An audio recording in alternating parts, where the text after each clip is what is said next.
和平之神每日工作都好忙，忙到照鏡都冇時間，一有時間就要吹喇叭。因為和平之神嘅工作係令每個人快樂。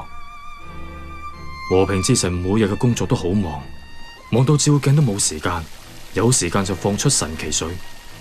因為神奇水可以令大地長出翠綠植物，農作物生長，令所有人都有食糧。和平之神每日工作都好忙，忙到照鏡都冇時間，有時間就要幫人改名。你個名叫奧圖，你個名叫漢斯，你個名叫湯馬士，你個名叫做約翰。約翰送自己頂帽俾和平之神做謝禮，和平之神當然好開心，佢即刻帶住頂帽去照鏡。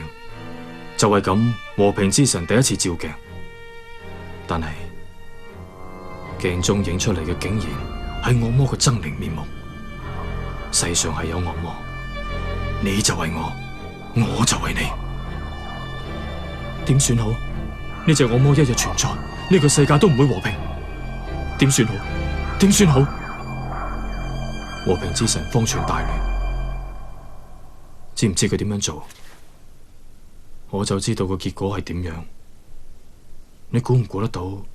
跟住和平之神會點樣做？